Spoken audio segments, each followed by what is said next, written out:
इसके लिए हृदय की गहराइयों से बहुत ही आभार व्यक्त करता हूँ, आप सभी को बधाई देता हूँ।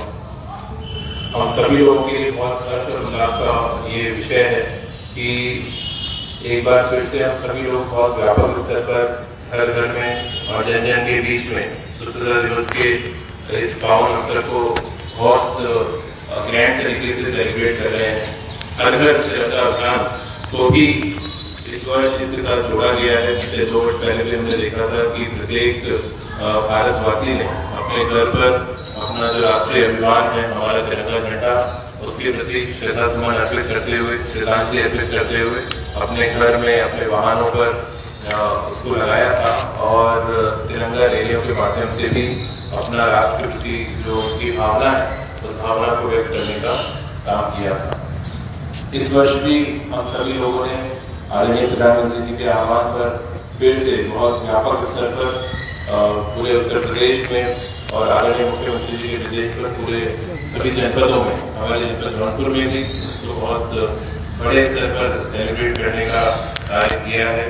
पिछले 3 दिन से लगातार ये कार्यक्रम चल रहा है और आप में से अधिकांश लोगों ने अपने घरों पर भी, कलेक्ट्रेट में अपने कार्यक्रम करते ही हैं, लेकिन अपने घरों पर भी आप सभी लोगों ने तिरंगा झंडा फहराया होगा और उसको सेल्फी विद तिरंगा लेकर उसको अपलोड भी किया होगा। जिन लोगों ने नहीं किया है, मैं एक तो ये कहना चाहूँगा, आप सभी लोग जब आज पर जाएंगे तो उस कार्यक्रम में जरूर पार्टिसिपेट करें। और क्योंकि ऐसे हमारे जो राष्ट्रीय पर्व आते हैं तो हम सबके लिए गौरव का विषय है और हमें पूरे उसको मनोयोग से सेलिब्रेट करना चाहिए। दूसरा जो महत्वपूर्ण विषय है, इन सभी राष्ट्रीय पर्वों को मनाने का उद्देश्य क्या है? केवल ये उद्देश्य नहीं है कि हम सब लोग इकट्ठा हों, एक कार्यक्रम हो जाए, मिष्ठान का वितरण हो जाए, तो सांस्कृतिक कार्यक्रम हो जाए और हम सब लोग अपने घर चले जाएं। इन सभी राष्ट्रीय पर्वों का मनाने का उद्देश्य है कि जिस कारण से ये हमारे देश के जीवन में ये पर्व मनाए जाते हैं, तो उन कारणों को हम लोग याद करें। देश की आजादी में जिन हमारे राष्ट्र के योद्धाओं ने अपने प्राणों को न्यौछावर कर दिया, उनके प्राणों की आहुति, उनके बलिदान को याद करने का अवसर है और किस कारण से उन्होंने अपने प्राणों की आहुति दी। आज हम देखते हैं कि आधुनिक युग में बहुत सारे लोग कंफर्ट लेवल से बाहर नहीं निकलना चाहते, बिल्कुल घर में बैठे बैठे ही सब चीज कर लेना चाहते हैं। और वहीं हम देखते हैं कि कोई 30 साल की उम्र में, कोई 32 साल की उम्र में, कहीं 20 साल की उम्र में, और किसी ने अपना पूरा जीवन अपने देश के नाम पर कुर्बान कर दिया। तो इसलिए उन सभी राष्ट्र निर्माताओं से हम सभी को सीख लेने की आवश्यकता है। उस समय की परिस्थितियां अलग थी, विदेशी शक्ति का हमारे देश के ऊपर प्रभाव था, एक गुलाम देश था और उसको आजाद कराने के लिए सबने अपना योगदान दिया। आज जो कि ऐसी परिस्थिति नहीं है, लेकिन जो आधुनिक युग की चुनौतियां हैं वो हम सबके सामने हैं। उस समय अंग्रेजों की चुनौती थी तो उनके विरुद्ध अलग अलग स्वतंत्रता के जो प्राप्त करने के तरीके थे, उन तरीकों को अपनाते हुए कहीं पे हमारे क्रांतिकारी राष्ट्रवादियों ने, कहीं पे हमारे जो राष्ट्रपिता हैं महात्मा गांधी जी ने सहयोग की नींव रखकर, सविनय वगैरह की नींव रखकर, भारत छोड़ो आंदोलन की नींव रखकर इस कार्य जो हमारे देश की आजादी है उसको हम सबको दिलाया और अंग्रेजों से आजाद कराया। आधुनिक युग में जो चुनौतियां हैं उन सबसे अब वो एक नई गुलामी हम सबको जकड़ रही है, हम सबके बीच में वो कर रही है, तो उससे मुक्ति पाने की हम सबको आवश्यकता है। तो वो प्रण लेने का एक समय है। सबसे बड़ा हमारे सामने जो चुनौती है आज युग में वो पर्यावरण के संरक्षण की है।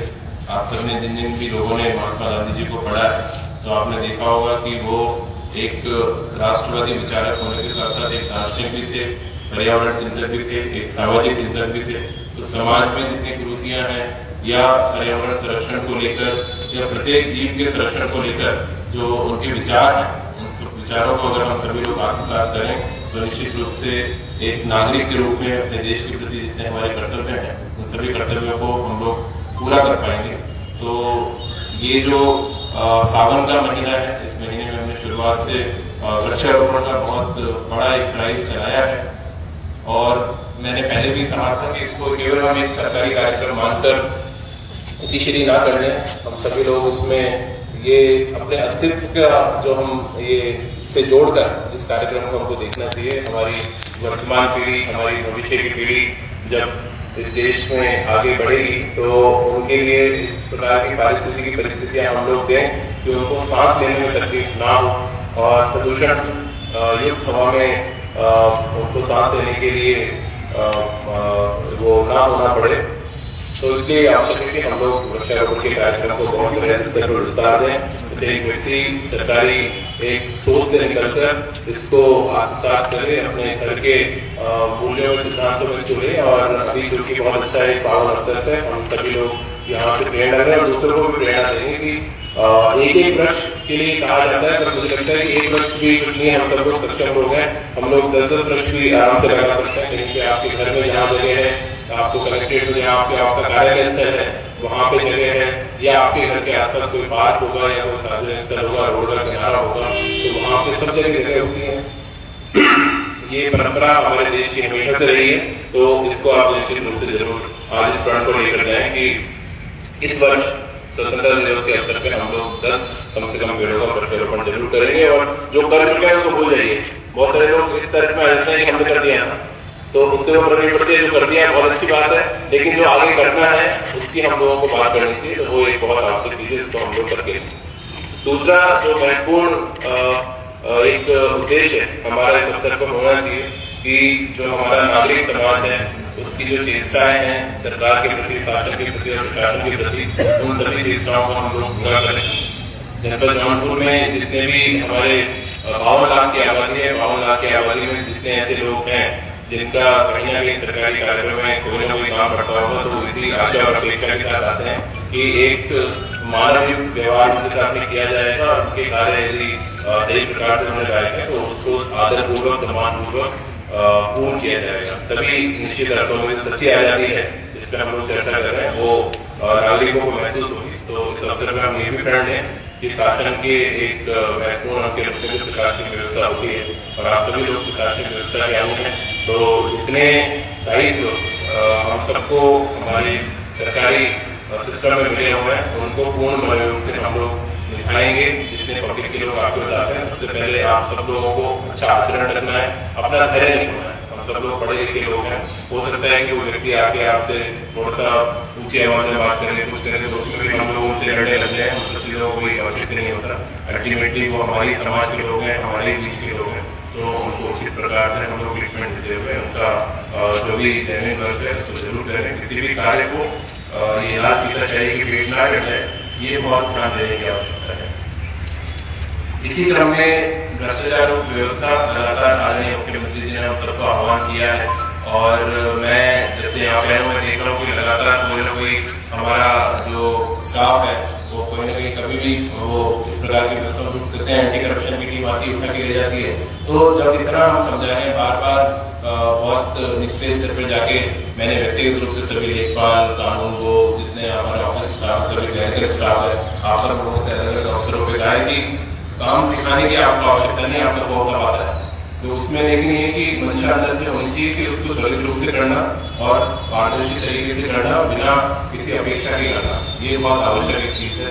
और आप सबके लिए, हम सबके लिए, हमारे परिवारों के लिए आप सोचिए कि जब इस प्रकार की कोई चीज होती है तो आपके परिवारों पर क्या असर पड़ता होगा। तो इसलिए एक पुराने ढंग से हटकर और नई कार्यप्रणाली अपनाते हुए और सभी लोग भ्रष्टाचार मुक्त एक व्यवस्था देने का काम इस अवसर पर हम लोग प्रण लें कि इस प्रकार के वातावरण को निर्मित करेंगे, ताकि ना आप लोगों को किसी प्रकार का न्यायिक प्रक्रिया से गुजरना पड़े और ना हमारे नागरिकों को किसी प्रकार की असुविधा का सामना करना पड़े। उसको भी प्रण हमें लेने की आवश्यकता है। एक और बहुत महत्वपूर्ण एक वातावरण पूरे देश में बना है स्वच्छता को लेकर। पहले हम सबकी भी सोच उसी प्रकार से कैजुअल एटीट्यूड रहता था कि हाँ ठीक है ऐसे चलता है, सड़कों पर कूड़ा गंदगी सब लोग फेंकते थे। तो उसको जब से स्वच्छ भारत मिशन आया है उसमें काफी सोच में व्यापक परिवर्तन आया है। हमारे स्कूली बच्चे हैं उनकी सोच में काफी व्यापक परिवर्तन आया है। हम सभी लोग व्यस्त हैं, हम सभी लोग अपने परिवार के नेतृत्व करता है, और आई थिंक समाज का एक प्रबुद्ध वर्ग भी है जो समाज में अच्छे चर्चा के बिंदु बनाते हैं, अच्छे वातावरण का निर्माण करते हैं, और ज्वलंत मुद्दे क्या है समाज के सामने उन सभी की चर्चा में आप करते हो। तो इसको भी चर्चा का केंद्र बनाए जाने की आवश्यकता है। और लगातार ये ऐसा नहीं है कि 5 साल पहले आपने कोई टारगेट अचीव कर लिया तो आज उसकी आवश्यकता नहीं है। ये अनवरत चलने वाली प्रक्रिया है। ये भी एक अपने आप में स्वच्छता भी एक आंदोलन है, और आप सभी लोगों ने इतिहास जिन्होंने पढ़ा होगा आपने देखा होगा कि हमारे राष्ट्रपिता महात्मा गांधी जी ने स्वच्छता पर बहुत जोर दिया था। स्वच्छ भारत मिशन जो मूल रूप से आदरणीय प्रधानमंत्री जी ने इस विचार को ग्रहण किया है, वो हमारे राष्ट्रपिता से ही ग्रहण किया है, जैसा उन्होंने अलग अलग अवसरों पे कहा भी है। तो हम सबका ये दायित्व है कि ये एक जो महत्वपूर्ण विषय हैं उन विषयों को अपने आचार व्यवहार और जीवन प्रणाली में हम लोग अपनाएं और समाज में एक सकारात्मक संदेश इन सब विषयों पर दें। और अंत में मैं ये कहना चाहूँगा कि एक सशक्त समाज का निर्माण और एक सशक्त देश का निर्माण एक सशक्त परिवार से होता है, और परिवार में अच्छे संस्कार अगर आप लोग देंगे तो निश्चित रूप से आपका वर्तमान, आपका भविष्य दोनों सुरक्षित रहेगा। आपके बच्चों को अच्छे संस्कार मिलेंगे तो अच्छे परिवारी जन नहीं, अच्छे विद्यार्थी भी बनेंगे, अच्छे जिस भी सेक्टर में जब जाएंगे उसमें अच्छा नाम कमाएंगे और अच्छे नागरिक भी बनेंगे। और जब अलग अलग परिवारों में सब लोग मिलकर एकजुट होकर अच्छे नागरिकों का निर्माण अगर हम लोग करेंगे तो निश्चित रूप से हमारा देश भी सशक्त होगा। और ये जो राष्ट्रीय पर्व है, ये राष्ट्रीय पर्व का जो मनाने का मूल उद्देश्य है वो भी साकार रूप लेगा। इस अवसर पर मुझे आप सभी लोगों से ये कहना था। पुनः आप सभी को मेरी तरफ से बहुत बहुत बधाई, बहुत बहुत शुभकामनाएं। जय हिंद, जय भारत। Thank you.